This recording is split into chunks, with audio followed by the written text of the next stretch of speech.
Welcome back to another episode of the Downsizing Roadmap podcast with your hosts, Jody Roscoe and Heather Fisher.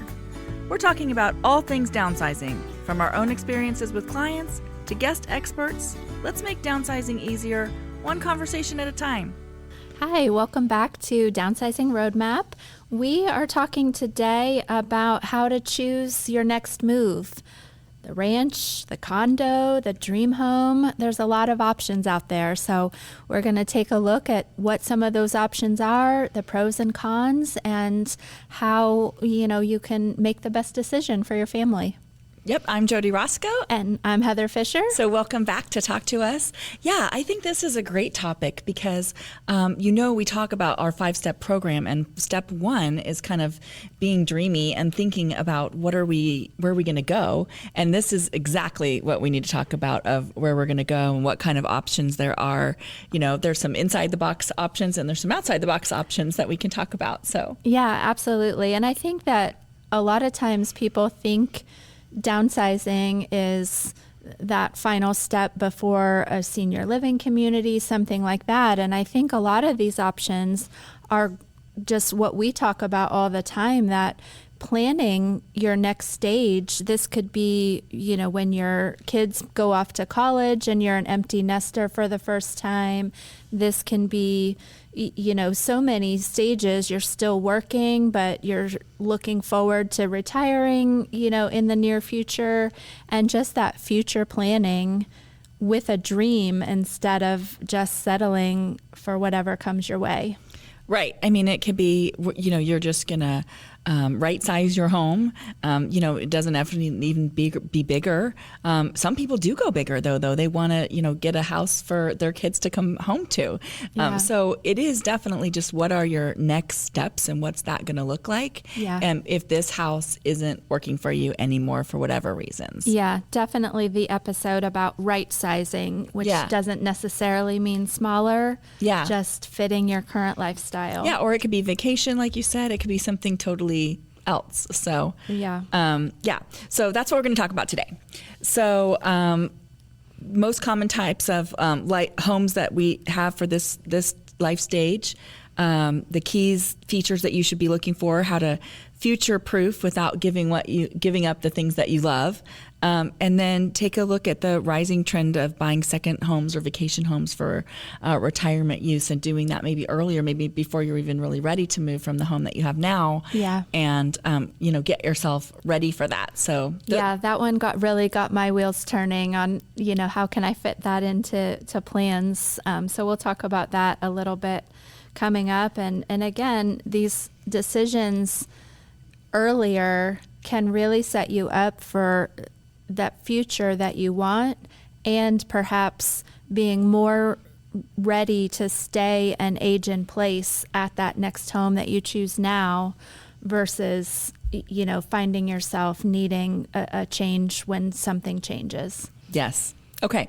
So, What are we talking about? I mean, not necessarily retired, and definitely, you could be going into, an independent living place, but you could also just be just having your kids come out of high school or college and just being ready to change up things a little bit. So anywhere in those seasons of life, I think will work for us having a conversation about what this could look like. Yeah, I love looking at it as being proactive, which is what we say in step 1, be dreamy. You're being proactive instead of reactive to the things that may come along in those later in life stages. And I think sometimes we are just so used to what we have, and we just don't spend any time thinking about what we could have. And we just kind of go along with it, and it might not be working.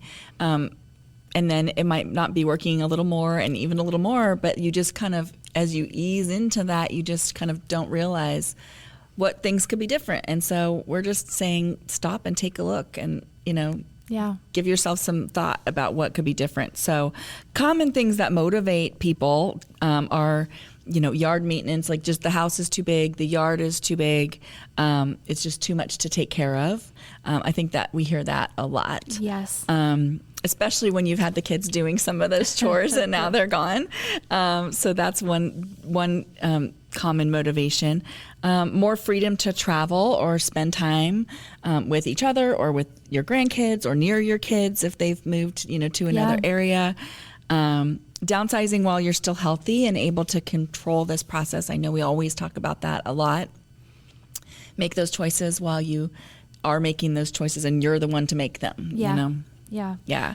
It makes those choices easier later when you're dealing with a health issue or something else. For sure. Because you've prepared. And then some people just want to unlock their equity for experiences and not square footage. We've had such a rise in equity in our properties in the last 5 or 6 years. And, you can take that money and do something different with it, go travel or, whatever that looks like, or buy the vacation home. Maybe you separate into 2 smaller homes and, you have one here and one, where it's warm and or whatever that looks like. Yeah. So many options.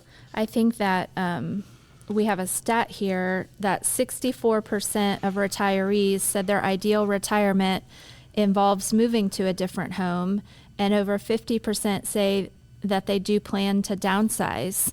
So I guess what our philosophy always is if that's on the horizon, make those plans early and make a dream and enjoy the benefits that come with all of the things we were just talking about, transferring that equity, making life easier, less maintenance, less work, just more freedom to get up and go. Yeah. The NAR has a seller's home profile, and in there they talk about that 43% of buyers aged 55 to 74 have purchased a single level home. So the stairs on some level are like, okay, we're done with that. 43% of those. And then 32% specifically cited that they wanted less maintenance as their top priority because bigger homes do take more effort. It takes more effort to clean, takes more effort to, do the lawn usually and maintenance, and then even utilities and heating and all that stuff. It's not physical effort, but it takes more. Yeah, absolutely. And like you were saying earlier, the more creeps up on you. Mm-hmm. Things that were easy to do. Or you enjoyed doing. Or you had more help because kids still lived at home. Or you didn't enjoy doing if somebody else did it.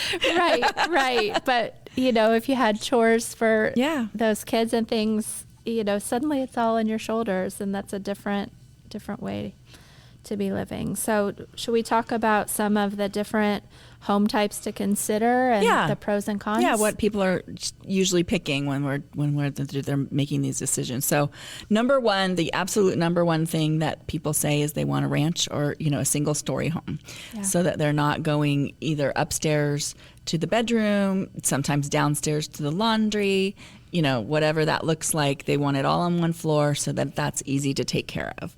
Yeah, and if that's a ranch that is in an established neighborhood, you might get, the landscaping is already in place, maybe a lot of perennials that don't take as much maintenance and starting from scratch. If it's an existing home, you just have to weigh how much updates may or may not be required. Yeah, and how much land. I mean, different areas, we have ranch homes that have little yards, and we have ranch homes that have big yards in our area, and your area may be the same way. And so, we don't want necessarily to have a smaller house on a half an acre that you still have to do a whole bunch of landscaping, or you love gardening and that's going to be your thing that you do, and you get the smaller house. So you have to just think about those things. What is it really you're looking for? Do you want to spend time on the yard? Do you not want to spend time on the yard? The one story is great for being able to stay for a really long time. And then, yes, a lot of them may need updates. And do you want to do that, or do you want to buy one that somebody has already bought and updated? Because those are options too. Yeah, absolutely. So patio homes, that's another option a lot of people consider. Mm-hmm. And a patio home is typically a freestanding, single family dwelling. But then you have some of the amenities or services that come along similar to a condo. So you're paying, an HOA fee, and, varies by community, but typically maybe snow removal on the driveways or lawn mowing are included, or sometimes exterior maintenance of the home or or, the home itself. It really just depends, but you're kind of getting the condo lifestyle, but detached from the other units in the community. Yeah, and sometimes the community has more amenities like a pool or, things like maybe that. Maybe a clubhouse and fitness center. Yep. Typically, that's on a smaller lot. Yeah. So, it's being mowed for you, but it's also not a lot of landscaping needed, or, just by definition, the patio home maybe. Yeah. And this is a kind of a newer concept. Yeah. So those homes are generally going to be newer, not necessarily new, but like, not 100 years old or 50 years Right. old even. Those concept, that was a newer kind of concept of a patio home, Right. where people were saying, hey, I like this concept, but I don't really want to be attached to another property. I want my own, little space. And so that's what patio homes are great for. And usually they're going to be a little bit newer, so maybe not in as much need of updating. Yeah. And the consideration there would be the amount of the monthly fees in exchange for the amenities you're getting. Are those ones you would use and not be able to replicate in a different situation? In just a regular single family home. Correct. Without the, what is it that, that's offering? Right. Yeah. Right. Condo, same thing. So we have patio home, condo, and townhome, and those are all actually really similar. So we're just kind of going to go through what each of those are. But the condos usually means that they're attached to each other in some way. And so here we have a lot of quads that are they're just kind of like a giant ranch, honestly. I think those quads are so nice because they really are designed in our area. They're designed very well where the garages sort of separate the common area walls, so you're not hearing another resident right through the wall on their day to day. And typically, there's an entrance to each one on each side of the building. So it still feels very much like someone is walking up to just your home. Yep, not your own entrance. A bunch of doors right in a row. Yeah. So I think they're very nice and typically have, a little more square footage in a lot of them than, a small apartment or something. So you can really make a comfortable space out of them and still feel very much like it's not fully a single family home, but that it's your own. Yeah, you don't really have to see you aren't seeing your neighbors 5 feet away. Yeah. In that style. Yeah, and that's just one layout of condos. There are all kinds of layout of condos. I mean, we also have condos that are, like almost like apartment buildings that have like a main door, and then you go inside, and then there's doors, and up the stairs and doors. So when you're out looking for condos, you'll have to pay attention to what that looks like. And, do you want a first floor one that actually has a second floor above you, or do you want one that's just your own, kind of ranch style connected? Yeah. And it's in the same boat as patio homes regarding how much their condo fee is, what the amenities are, do they have a pool, what's being taken care of. Condos, the outside is normally taken care of because since they attach, the whole building has one roof. So, that roof is going to be in your condo fee, and it's all going to be replaced at one time. So, so the cons on condos, I think, depending on how they're built and how well they're built, are some shared walls where you might hear some people or things like that. But the pluses, I think, are also, you could go and travel and leave that for a while and nobody, nothing's going to mess with it because there are people in the same building as you are, and the building of the outside's being taken care of and all of that. So that's a nice turnkey kind of property to have if you think you might want to have a vacation property somewhere else. Yeah, absolutely. Absolutely. And a townhome, like you said, very similar. Typically, a townhome is 2 stories. So that's a factor to weigh as to whether that's your choice currently, but it may, the trade-off may be the location where they are or what's available in your area. But typically that would be the only difference between the townhome and the condo is the stairs. Yeah. Yep. So, and I think when you're really thinking long-term, stairs just might not be the right choice. Right. So think on that. But No, and people are like, I'm great now. I'm like, of course you are. And we want to stay great, and that's fine. But just giving yourself those kind of outs if you ever need them. Yeah. So you don't have to move if you don't want to. Yeah. So not necessarily smaller. I think those are all the smaller options. You're going to go down to a ranch, a smaller ranch. There are big ranches, but a smaller ranch. Patio, condo, townhome, something like that. But number 5 is like a dream home or a forever home, right? So not necessarily smaller, just maybe smarter. Maybe it's a big ranch. Maybe it's you do a custom build and you get everything you've wanted. Maybe you do want more land and a pool so the grandkids come.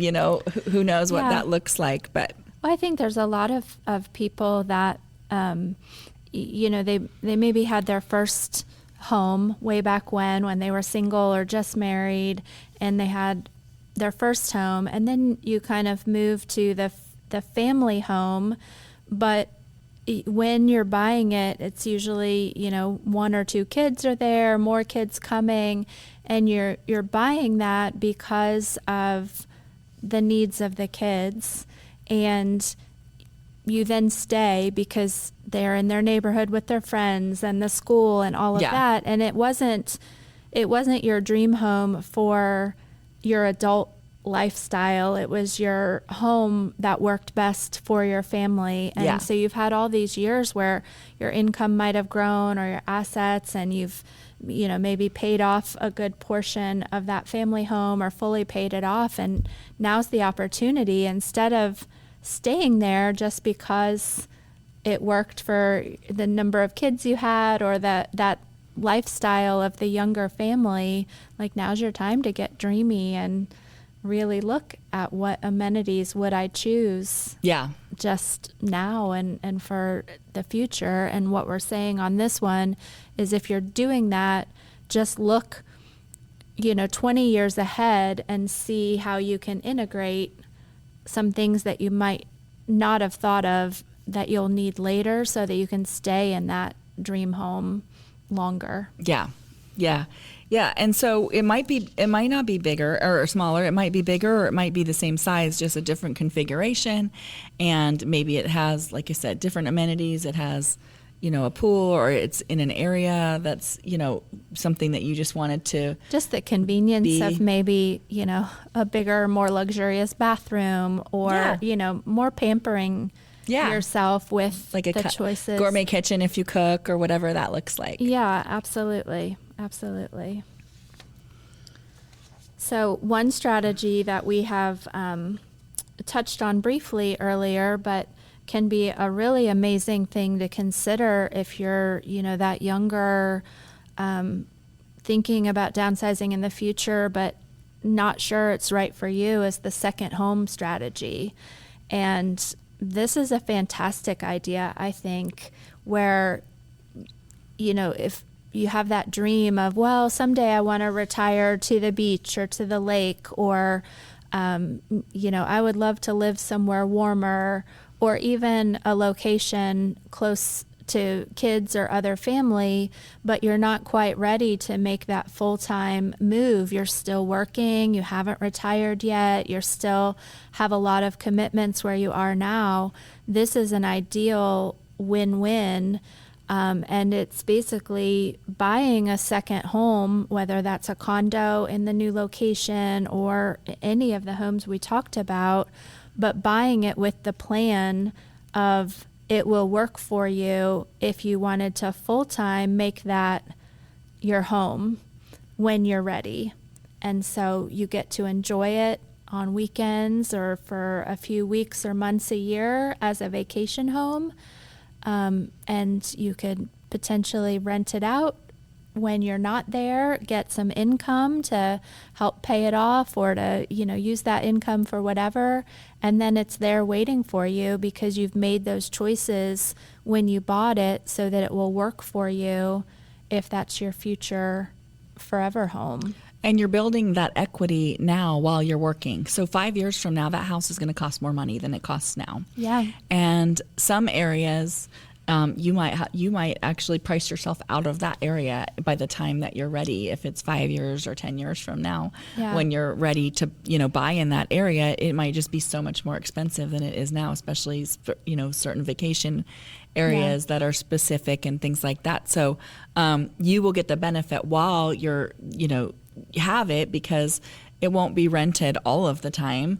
So you could potentially spend, weekends there, or, learning the area. You set that schedule of when it's available to rent versus when you're planning to be there. Yeah, if you wanted to take Christmas and always be there, you do that. And then, you can learn the area, learn the community, build relationships in that space while you're still working, and it's paying itself off.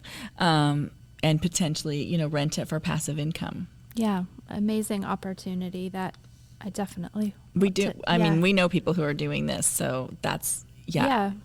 Yeah, and a great way to attract your adult kids to come visit you. Yeah, pick a real nice location. Yeah, ask them where they want to go. Yeah, so I think that is definitely something we should all consider.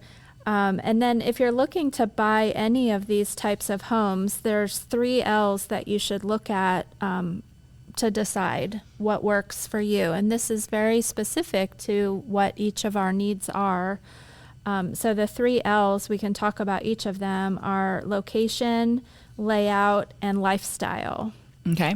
So location is thinking about where that perfect home is located. Is it, and that is what you're looking for. Maybe it's you want to be more central to shopping and restaurants and walking distance to, coffee or your church or any of those things.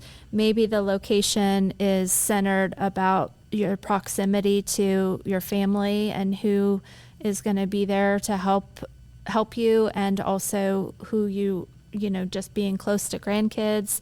Other family. Maybe it is, you're doing this because you want to travel and see the world. So you're picking something that's easy to get to the airport. And I mean, there's a lot to consider, and all of that can help narrow down where the location should be. Also, whether you're looking, depending on where you're coming from, are you looking for something with more peace and quiet and you're looking to get out of a neighborhood? Or are you looking for more social and active location? The perfect home in the wrong location doesn't work. Yeah, I mean, some people have areas that they've gone to for vacationing for years, and they've always said, oh gosh, we would love to settle down here, later. And just, you can do that sooner than later. You do have to kind of look at the local regulations if you're thinking about renting it out, just making sure that that's a possibility. Some areas have different rules about renting out or not renting out. So that's something to think about. And even if you can't do it as, some kind of a vacation rental, you could potentially do it as a short-term rental, like even 6 months out of the year, or, something like that. So you do want to make sure that the local area allows that. But yeah, so location, just kind of picking whether it's a place you've always gone or if it's a place you think you want to go. I mean, that would just be fun in the next couple of years to just go vacation at different places and be like, is this the place? Is this the place? Go visit them and, look at real estate a little bit and, see if that's a place you want to be. Yeah, absolutely. Then layout. When you look at the layout, is the primary bedroom on the main floor? Is it easy and accessible for bathrooms? Are the laundry and the kitchen on the main floor? What kind of storage is there in the house? Those kind of things. I mean, maybe you won't need storage because you've done such an amazing job. Downsizing all of your things.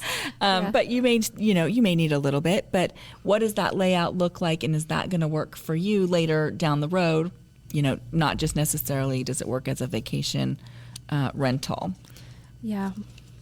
Laundry seems like such a small thing too, and we've met several clients recently that when you add the steps plus carrying a laundry basket, up and down the steps, that can be such a factor on why the home doesn't work at all. Yeah. So definitely something to consider. Yeah.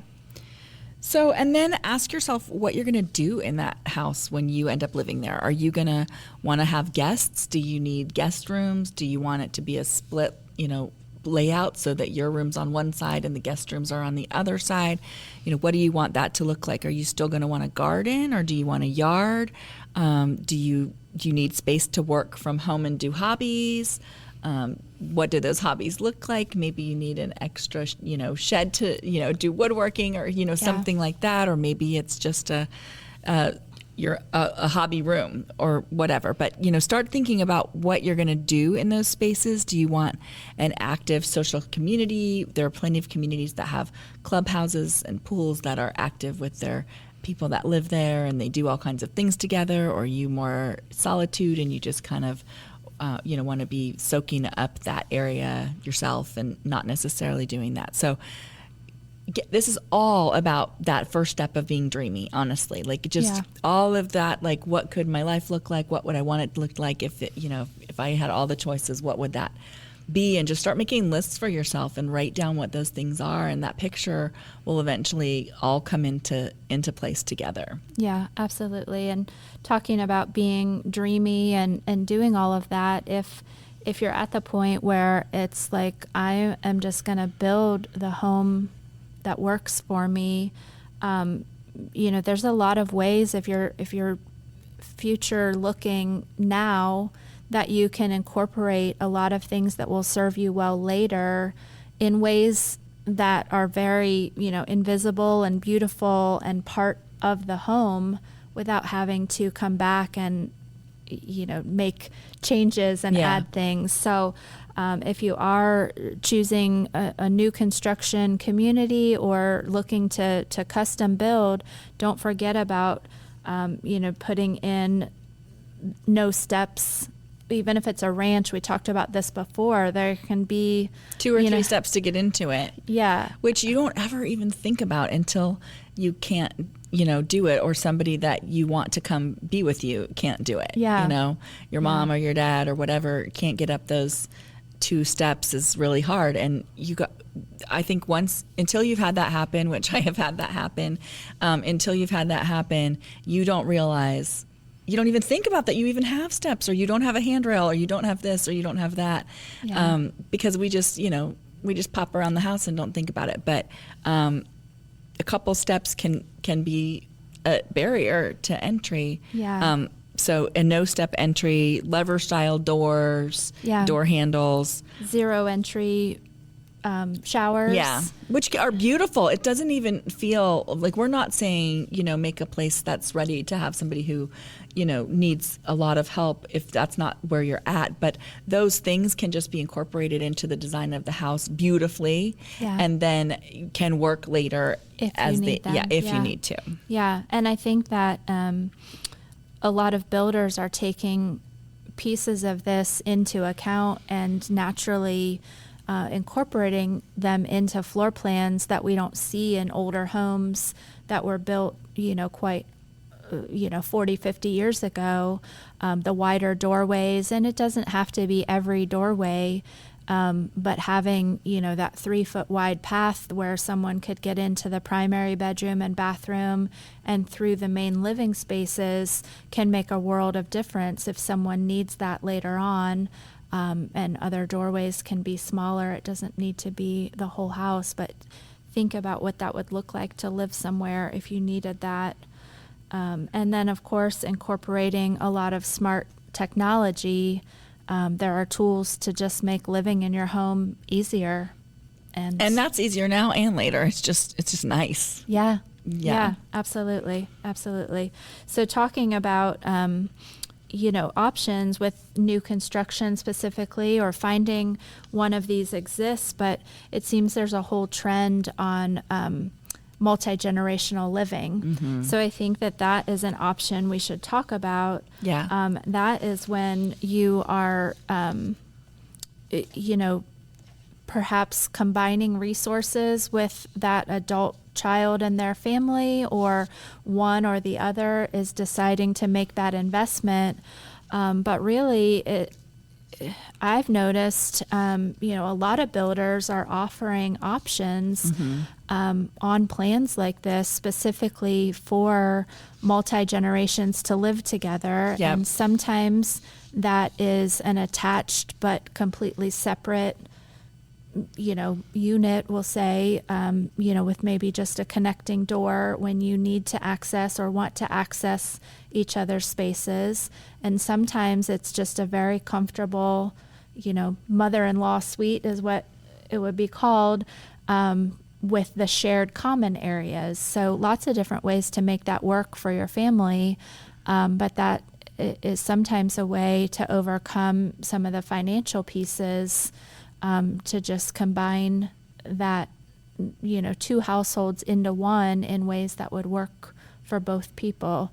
It definitely gives you that proximity both ways to, help with grandkids or to be home, when kids are home, or, lots of things that I think used to happen years ago when families were living in very close proximity to different generations. And then we kind of spread out all over the country in families. And I think there's a little bit of a return maybe we're that we're definitely seeing that. We're definitely seeing a return to that where people are saying, hey, we need a place for, my mom or my parents to live, or, and we're going to put our monies together and we're going to buy a bigger house, and that'll give us that option, for all of us to have that.